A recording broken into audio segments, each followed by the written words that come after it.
And welcome to another episode of Who Gives a Hoot?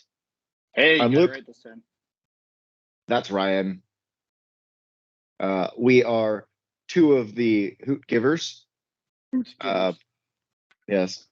And if you're listening to this, you have to give a hoot because this really is. It's our third draw in a row, which I made that joke we got a on goal. Twitter.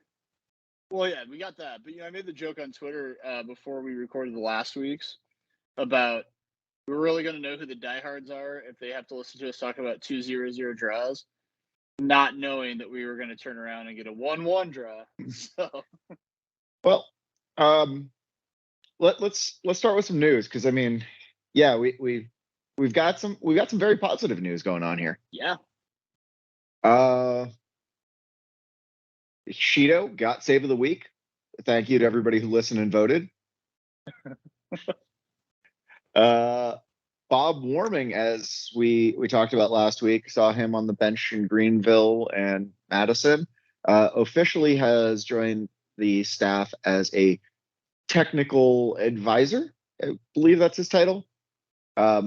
As far as I understand that, he's going to be a lot of player management and analytics, which honestly I think could help Jay and Bobby a lot if they don't have to spend half their time watching tape. You have somebody else to do that, pull the key points out, the things to work on, and somebody you trust to know how to coach, considering Bob's been doing it for, longer than I've been alive. Longer than I've been alive, and I'm older than you. So you are older than me. 40 years he's been in the game. Yeah, I mean, look, Jay already trusts Bob, right? Jay's coached under him.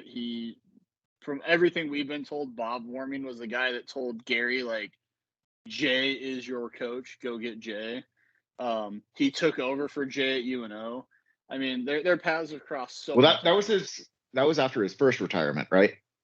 Right. Yeah. I mean, the guy never actually retires. Let's be real. I mean, why would you? When your career is soccer, why would you retire?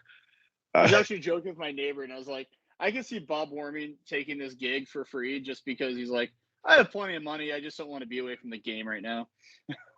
So, Bob coming on, like that's a big deal for Omaha soccer because it's tying in former head coach for both of Omaha's D1 men's soccer programs. He's taken both to national tournament.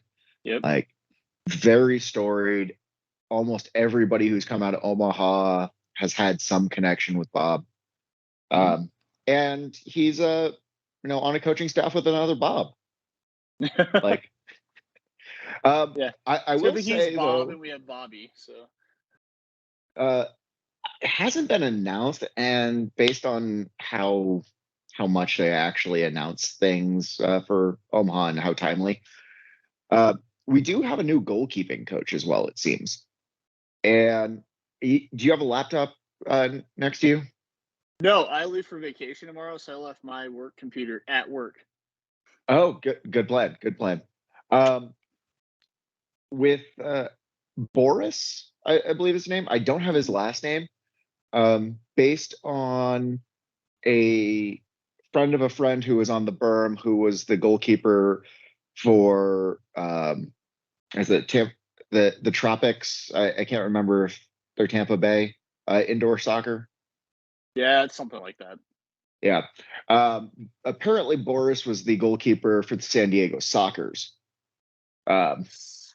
So it had played against them in the national final and called it out. So good pickup there as a goalkeeper coach, a guy who, still playing on the indoor level, but I mean, Tropics and the Sockers are both fantastic squads, and professional indoor soccer is difficult, especially as a keeper. Oh, for sure. And honestly, I don't know that we need a last name. If your name is Boris, no one cares. Boris. Are we gonna make our no. our jokes? Let me do it. Moose Let and me do it. squirrel. We need a women's team, and the women's goalkeeper coach needs to be Natasha. Yes. That Moose and squirrel. that would be perfect. I mean, maybe we don't want to play against any team that has a moose or a squirrel with a Boris and Natasha, but That's fair. yeah. If you're too young to get that, sorry, you probably should have been looking at the E for explicit on the podcast and maybe not tuning in. Or if you are old enough to get that, congratulations. If you're young enough to not get that, there's this thing called streaming, and you can go look at Rocky and Bullwinkle. It'll be fine. What's that streaming on anyway? I don't know. Just Google it. Yeah, that's what I mean. There's the great movie with Piper Perabo, the Rocky and Bullwinkle movie. See, yeah. But then again, yeah. Anyway, then again, you have to watch Piper Perabo in a movie. So yeah. Back to the soccer. We have a goal this week, and what a goal it was. It is so good that it's up for goal of the week. That goal might be up for goal of the year. The camera angle doesn't catch how beautiful it was. I was standing right behind it, and the curve on that thing was just otherworldly. Like it was so perfect in every way that even before we get into breaking down the game, Shivani, I'm sorry. That was a one time, and boy, did that work. Yeah, I don't know. Apparently this season we're bulletin board material for our own team. And I'd rather be bulletin board material for our own team than someone else's up north. Yeah, I don't know if Shivani actually listens or not, but if we motivated him to try that shot again and he nailed it like that, keep shooting, dude. Like, yeah, I was elated for that. He subbed on for JP and took the shot JP should have been taking, for 3 seasons now. So, as you know, I was home, but I actually ended up watching this after the match was over. So I already knew what had happened, but I had to watch the goal. So live, was it one of those things where he's starting to shoot and you're like, no, because of what happened against Madison? I was a little apprehensive. I wasn't going to say no. At that point, I was just anything towards goal. Right. So let's start at the beginning. Ryan Jiba, not in the starting lineup, not on the bench. So we had Gabe Claudio filling in at left back. Gabe's not a left back. Gabe is a right back on a good day, but usually right center back. Yeah, so, for sure. Like he's a talented player, but throwing him in there was definitely not the best. And you could see the legs were tired. Oh, for sure. Guys came out strong for like the first 10 minutes, had some opportunities. And what was it? The 23rd minute when right. they were working Gabe. They're going up a side he's not used to. He got pulled a bit out of position. It was hard for Dalton to correct there. And they got a good goal. They nutmegged Rashid, which is a talent all to its own. Yeah, I mean, these are the types of goals you give up with a small roster, playing your third game in a week. Because we played Saturday, Tuesday, Saturday. So I mean that's tough all on its own. We've talked about needing defensive cover for the entire season and really like 2.5 seasons. Yeah. All 3 seasons so far, it's been we need defense. And I don't know what's going on with Ryan. My guess is he's played 2 full matches, and this was a 3rd one in a row. So he was in the stands. I did not get a chance to talk to him face to face. But some members of Union Army ran into him and talked to him.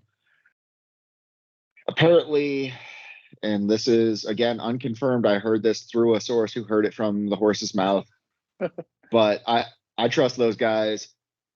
A knee injury, a mild knee injury, and should be back in the lineup by Fresno. I mean, knee injuries happen in soccer anyway.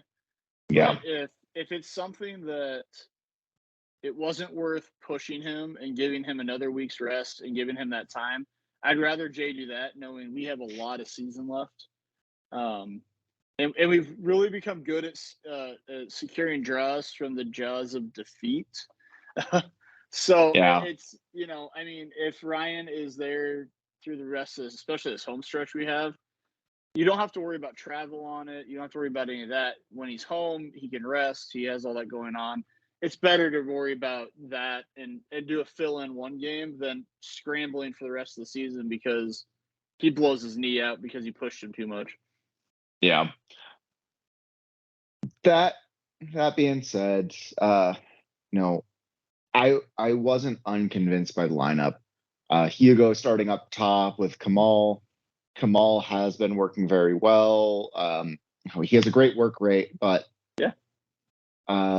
Hugo just seemed like he was a few steps behind, and I'm going to attribute that to tired legs. I would have preferred to have seen Noe up there, Alex up there. So somebody who I think has a little bit more of the 3 games in a week, the travel experience there. I think the other thing we run into is the style Jay plays is not conducive to 3 games in a week when you have this small of a roster. You can play a pressing style like we do when you have enough guys to keep rotating in and out. And we can play this style when we play Saturday to Saturday and they have a week's rest. Yeah. But having that Tuesday match and playing as high intensity as we do, that's why guys are going to be that tired. It's just it's going to be part of it. And we have a lot more of these coming up. No, we do. We go to Fresno this Saturday, then we're home. A Wednesday makeup game for that Charlotte one we had to reschedule because of the Open Cup, and then the following Saturday. Yep. Like that, we've got to make up the games in hand somehow, right. And it's about to do that. Luckily, it's at home, so the guys are sleeping in their own bed, don't have to worry about travel. But I'm still not convinced by it. With that, like our midfield was solid. It was great to see Luis get a start there. I think he had some great feeding out there. He was really setting up some great opportunities that 3 steps behind or just covered before they could happen. But I could see what he was trying to do, and I think with a fully rested team, it would have converted so much better. Yeah, I mean, I think it's the same problem we talked about last week. And I said this on Twitter, like we need a goal scorer. We need someone to stop thinking, I think is the key to it. I think one of the things that Evan and Greg both had last year was they were selfish and they would just take shots. And we have guys that aren't taking those shots every time. So Greg and Evan, selfish, not cocky. Mm-hmm. I think what we're seeing a little bit here is guys who are cocky, not selfish. That's fair. I mean, and I will defend our guys a little bit of when you've played 3 MLS teams and beaten 2 of them in your first pro season, being on a tier 3 team, it'd be really hard to be 22, 23 years old and not get a little cocky with that type of a record behind you. But now that we've had this, we have 9 draws in 16 matches. Yeah. That's 18 points that we've left on the field this season. And miraculously, I'm proud of your math, by the way. Thanks. Yes. I can do 9 times 2. But the crazy part is, because of having the games in hand and how we've been playing and only having 2 losses, we're still in playoff position. We still have this opportunity that if we start turning some of these into wins, you start climbing that table pretty quickly. I think, was it Kyle Reisman said on Discord that we had the third best or second best, somewhere in there, point total for the month of July in the league. That's what's helping us. We're gaining points, and that's a good thing. Yeah, we're leaving points behind, but we're not leaving all of the points behind. Right, so that's exactly. We're only robbing half the bank. Yeah, we finished the month of July in 6th place, and that's not the worst spot to be in. That is playoff line. We are above the playoff line. Would I like to see us in a higher spot? Of course, but we are above the playoff line. We're not at the point where we need to start smashing the panic button. Although this game did make me worry about the congested schedule ahead. Mm-hmm. I think it made Jay worry. And I think we had a crowd of 5,197 people at the stadium, 78, something like that, at the stadium on Saturday. Largest regular season crowd by 1,100. And when that goal happened, you just felt like the breath being taken out of it. Like not a held breath, not anticipation. You just felt like the wind got taken out of that stadium. It was raucous before then. And a lot of these people in the stands, it was their first game. That being said, Union Army out there has a megaphone now, working on some chants. That's awesome. Had a great drum line going over there, keeping the west end of the stadium going. Benson, it's BHC. Yeah. I forget what the HC stands for. But them up top of 102, they were getting some chants going, trying to get the crowd around them. And Parliament, as always, laying it down. 80 minutes in the sun, which 87 degrees out and direct sunlight for 80 minutes of a game. Even the guys on the field aren't dealing with that. Yeah, but that's a long day.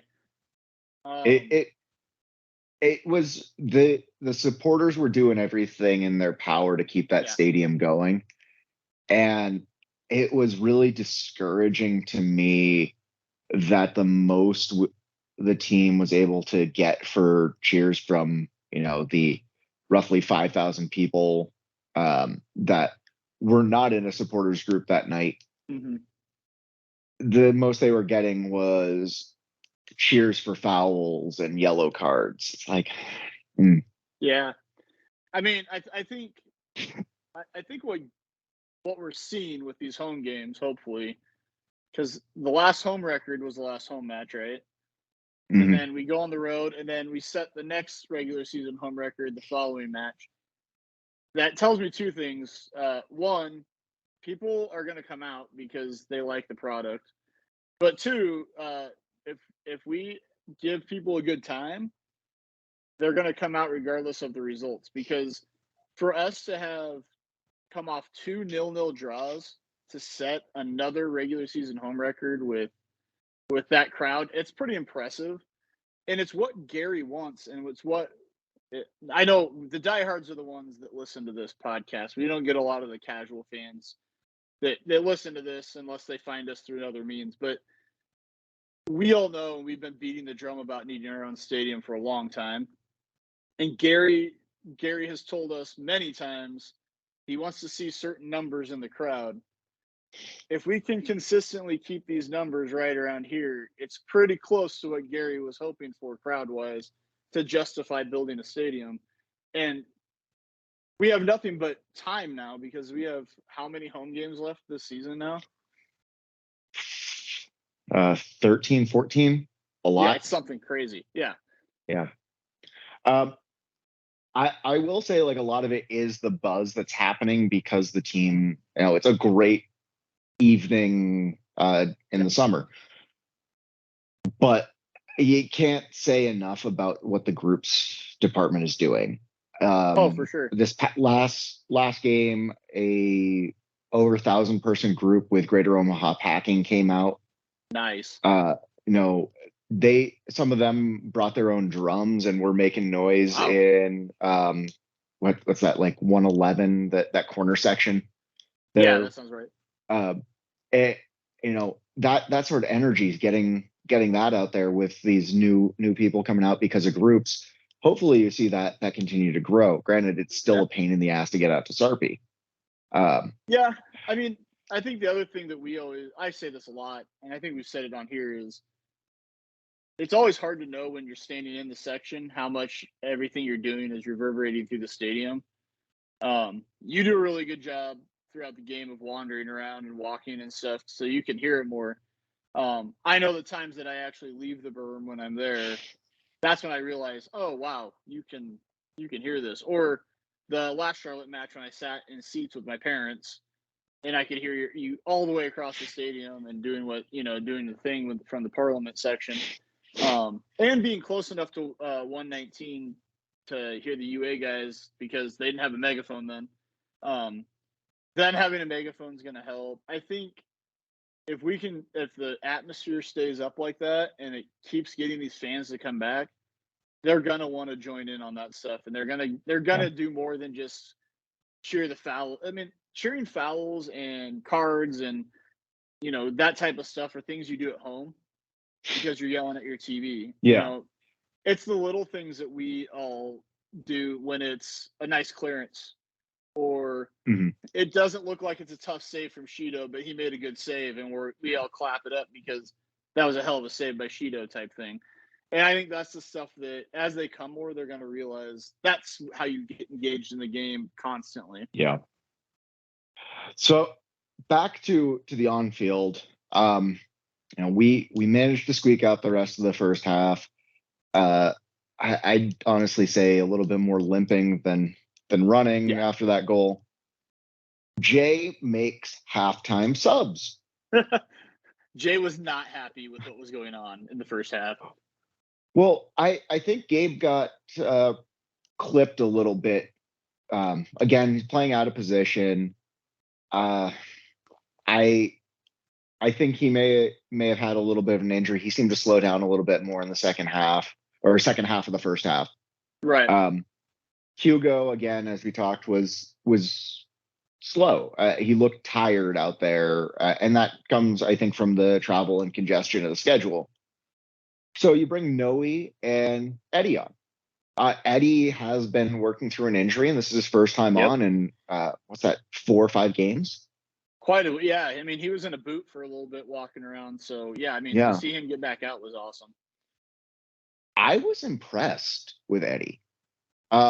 Obviously, again, he's a midfielder first, right back second, playing as a left back. But, especially after not having played as many games recently, coming in, I think he knew, or viewing it as, I need to fight for a spot because I've missed games.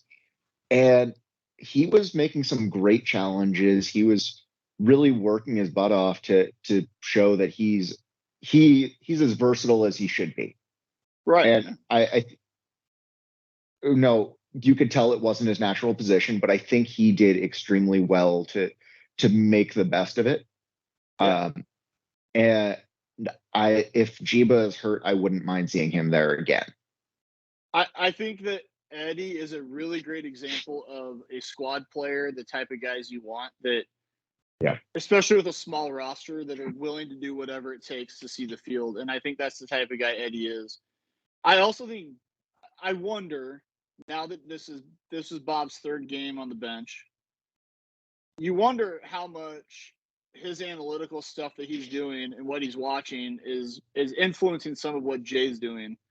You know, making halftime subs wasn't something Jay was prone to do. We used to, I mean, last season we got on him because he'd wait till the 80th minute to make subs half the time. And you wonder, we've seen earlier subs the last few games. Part of that is the congested schedule, but you also just wonder, he has a guy that's sole job is to just see how guys are doing and kind of take stock of what the field looks like and how much Bob Warming can go to him at halftime and go, hey, Gabe's a great player, but he's getting burned out there, or this is what's happening to him. We might need to try something different there. Hey, Hugo's looking tired. Let's get fresh legs in there so that, you know, or was it a before the match thing that they had that conversation during the week?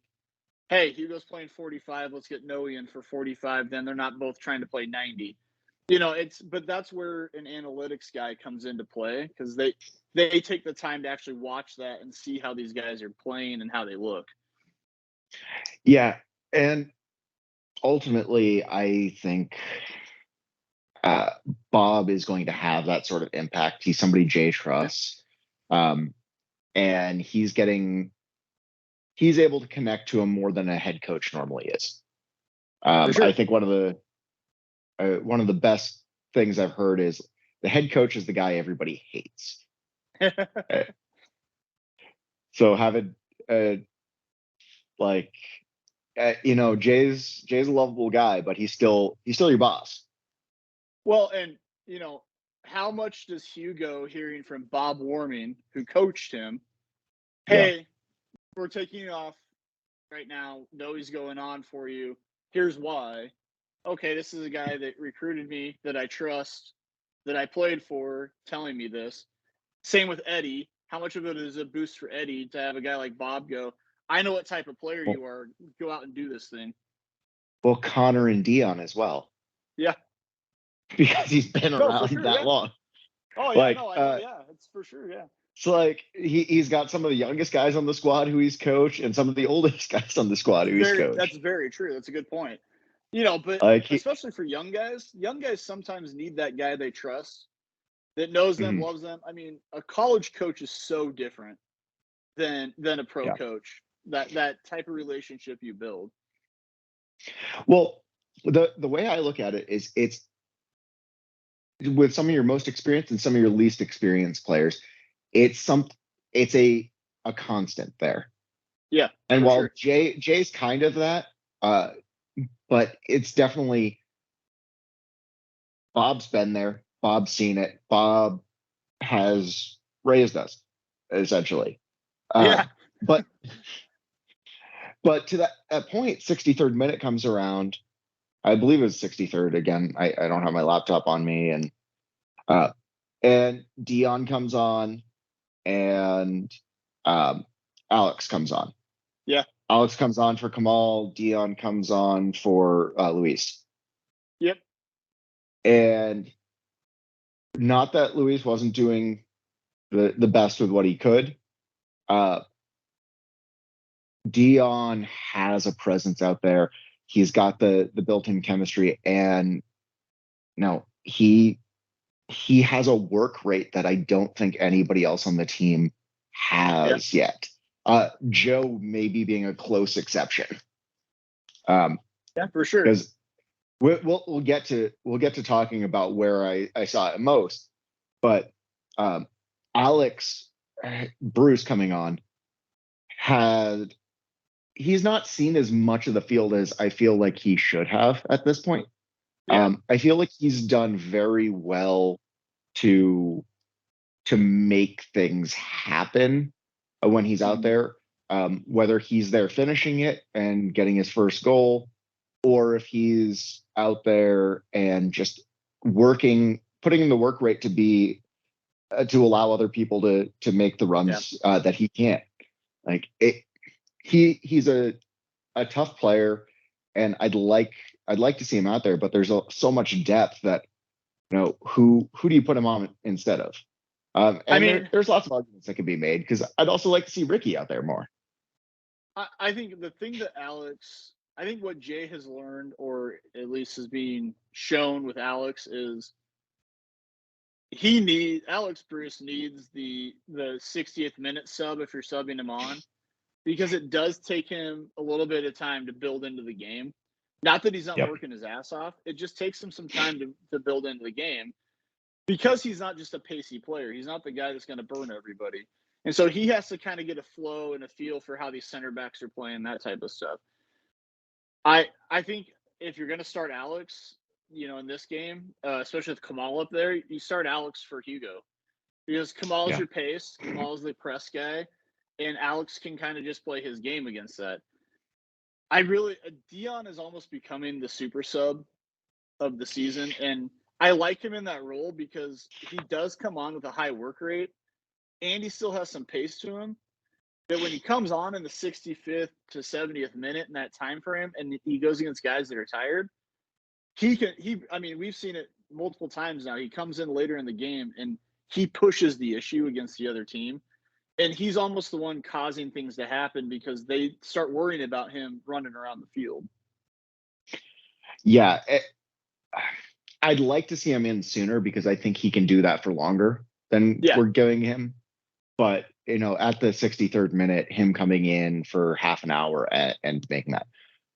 I want to say it was either late 50s, early 60th minute when the red card happened. Was it second yellow? Second yellow. Okay, yeah, that's what I thought. It looked like it probably could have been a straight red. But either way, player goes off. They go down a man. We don't capitalize. We have this tendency to be a team that doesn't know how to play up a man. I don't get it. Yeah.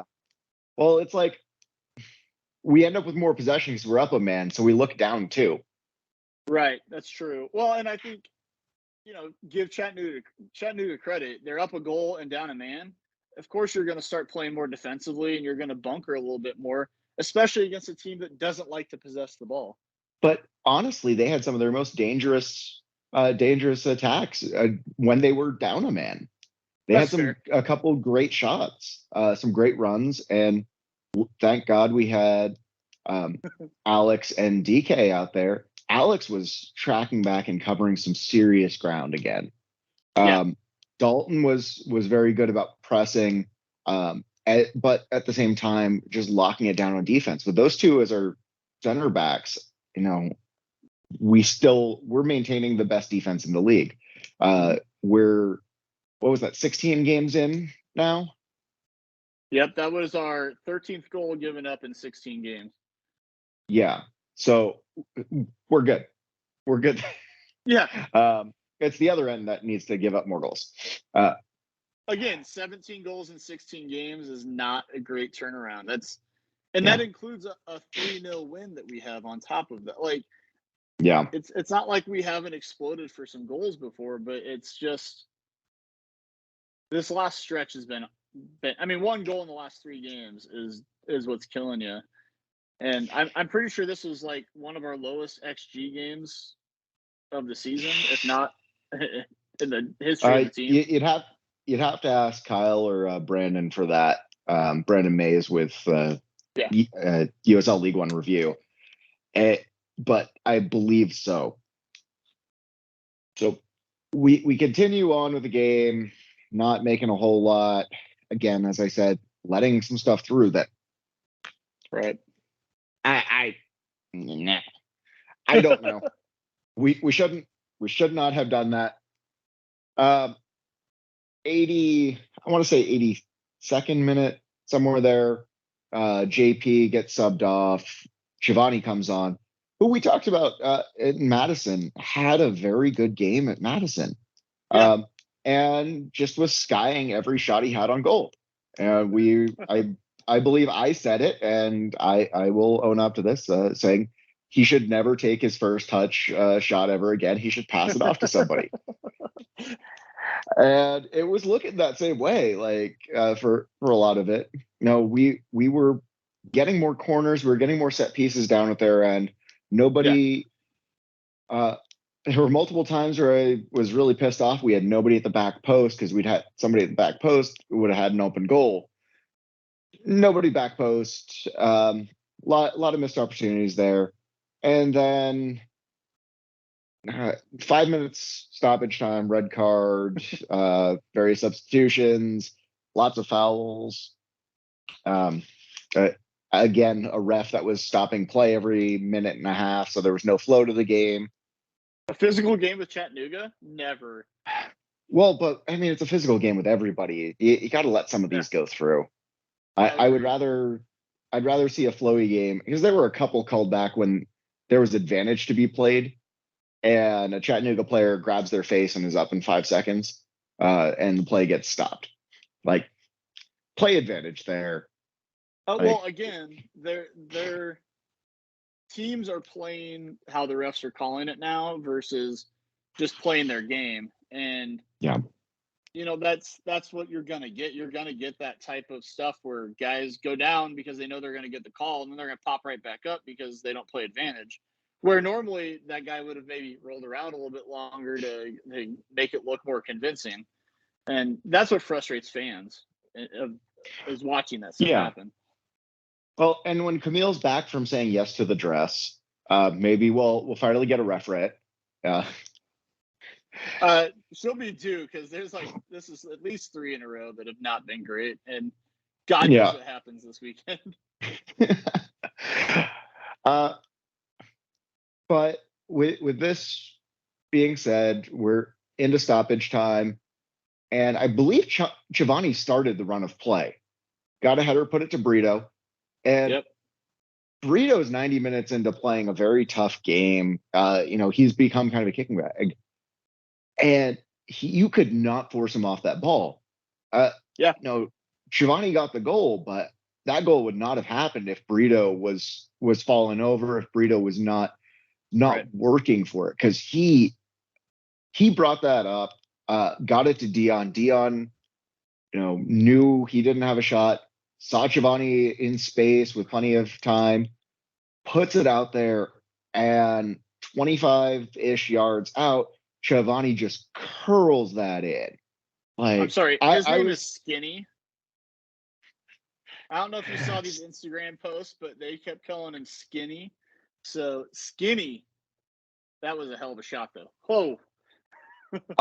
I'm standing right behind it, and that just beautiful, just absolutely beautiful. As we said, it's up for goal of the week. Get out there, vote for it twice. Go incognito, vote for it 3rd time. Like, you cannot say enough good things about that. It just really was a beautiful goal. We should have had 3 more, but if we're going to get one to tie it up, I'm glad it was that, because bangers only, first goal for the club, and just really well done. So good job, Chivani. I owe you a case or whatever you decide. I think the thing, though, that was the most, it's been kind of evident, but was really evident in this match, is when guys are getting the service they're getting from guys like Luis, where it didn't seem like we were going cross ball as much as we had been. It's almost like they realized what they were doing. Guys are just, the ball gets to their feet and too much thinking's happening. And I think that's why we're not getting the 2 or 3 extra goals that we're talking about here.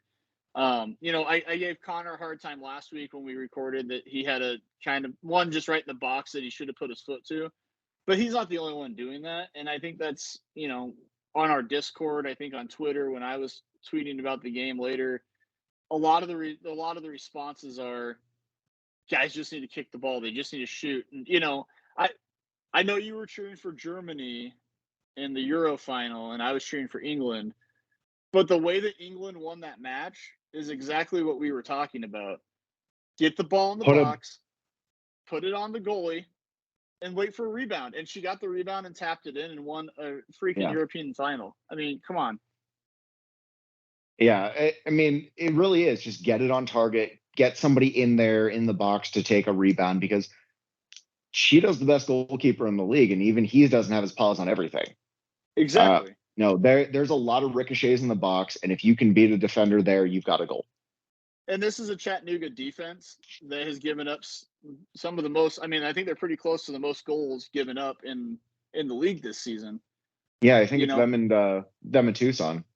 Right. So it's like, well, maybe Central Valley. Because they gave up 4 last week. Well, that's just because Fuego just doesn't care. They're like, we're going to try and score more than you, so we don't care if we give up 4. We're going to try and score 5. Well, I also haven't looked at Greenville because they gave up 3. Yeah. Well, it's so the team they gave up 5 to already. So I mean, that's already almost as many goals as we've given up all season. Let's just have Bob Warming needs to watch whatever North Carolina is doing to score goals against Greenville, because they've scored 8 in the last 2 matches they played against them. So, no, because Tormenta. Oh, it's Tormenta. You're right. It's Tormenta. Yeah. Well, I think North Carolina's also scored a decent amount against them as well. Of course, it's these teams. Shortly after that goal, Chivani had another one almost on frame that would have gone in if it had just curled a little bit more. And it's like, okay, Chivani, you already proved me wrong once. Go ahead, do it again. Just keep doing it. Dude, if you score 2 of those in one game, like, what are you doing? Yeah. I was very happy to see his work rate the past couple games when he's been given a chance to play and what he's been able to do with it. That goal is just icing on the cake for me. So we did get one question, and we've kind of talked about this a little bit. Ranting Blue Penguin, Tim Howerton, Timmy, hit us up and brought up are we not doing anything with being a man up? Like, he acknowledges he doesn't have facts to support it, but I think we're both of the same in mind. Like, we've had multiple games where the other team has gotten a red, and we've not taken full advantage. I mean, I think because Jay's style is so set on letting the other team have the ball and playing tough defense, getting it, and doing quick counterattacks. I think once you go up a man, it's really hard to be the team that then is being told to possess the ball. Yeah. We joke about, I laugh when the one match, it was in Minnesota, we won. We had 25% possession. I was like, had them right where we wanted them type thing. But almost every match when I look, we're not very far from the 32 to 38% range when we're playing well. And that's what, I mean, again, it's a stat that doesn't mean a whole lot, because you can have the ball the entire game and never win. And you can have the ball for 10% of the game, but you have 2 really good shots and you win 2-0. So it's not the greatest stat to look at, but we do look a lot more lost on the field when we have to play more of the possession-based soccer. Yeah. No, I'll definitely agree there. Tim is a Liverpool fan. We do not play Jurgen Klopp ball. Like, that is not our style. Like, the possession, positive passing type play that Jurgen Klopp plays, Pep Guardiola, those guys, from that kind of generation, that's not our style. And so I can see where Tim picks up on that, because Tim watches a team that plays really good possession soccer, and then he follows a team that plays really good counter-attacking soccer. And when either team has to play the other style, it looks off. And that's what it looks like. We just look off when we have the ball. Well, I'm hoping we can turn that around. I'm hoping we don't have to deal with as much, constant stopping going into everything. And we need goals. We just need goals. Yep. All right. So what do we have coming up here? Game next weekend, and then that run a home stretch. Apparently there's a skills competition on like the 11th. Is that on the Wednesday game? It's not on the Wednesday game. Hold on, let me. So that'd be the 13th then, that Saturday. No, it's not on a game day. It's on like a Thursday night. Oh, they're just randomly throwing it out there. That's fun. Yeah. So it's it's because they have players playing it. Oh, that's right. As well as, hold on. UNO women's soccer players, local celebrity athletes, and youth participants, and a 5-skill showcase. I am not going to be out there, but friend of the pod, Monica, will be out there. Hey, go Monica. So I don't know. I believe it's open to the public. I mean, it'll be open to the public. I believe it's a free event. Nice. But definitely something to go check out. The team is doing another bus to the match from Berchin on the 13th. Yep. Then obviously home game Charlotte, and I forget what the next one is, but we got a bunch of home games. Go see them. Go cheer the lads on. They could use it. Get out to a watch party next weekend. Who do we have Saturday? On my computer, so I don't remember. I can't remember. Another team we can get a draw with. Hey-o. Yeah, probably a Tucson or a Tormenta or. Oh no, we can beat Tucson. Unless it's a Morrison. That's fine because we're not playing there again this season. So that weekend of the 13th, I follow FC Cologne, as you know. They're doing the national meetup in Omaha that weekend. So that's cool. Yeah, so Saturday morning we're getting together and watching the game at I can't remember, Farnham House, I think is where we're at. Is that Saturday morning or Sunday morning? Saturday morning at 8:30. Yeah. And then we have some activities scheduled, a bar crawl, stuff like that. And then a lot of the people coming in from out of town, they're actually going to ride the bus from Berchin and go to the Union Omaha match too. And we're working on getting them group tickets and stuff like that. But since they're buying them with the bus, then they don't have to worry about it as much. So, that'll be awesome. Get some national exposure there, because I believe last year's Cologne meetup was in Madison, and they went to one of those ticky-tacky Flamingo games. It's pretty. I mean, what's nice about it is we're getting exposure with some. I mean, there's a lot of guys coming from Cincinnati, Chicago, some other places that it gets some exposure with these, especially with people coming from MLS cities. Yeah. Obviously the Chicago fans know who we are. But it's a good time. It's a big group of people coming out, so it's another chance to have more people in the stands, which is always nice to have.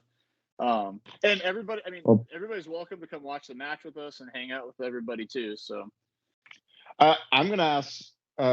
I have one request that of you, since you're going to be with them that weekend, and it's if you can get them to answer this question, and it's going to be our last question. I can get them to answer that one. That'll be fun. All right, you ready? Are you ready for it? Let's practice this. All right, let's practice. I'm ready. Okay. You have to practice saying it. All right. You want me to ask it?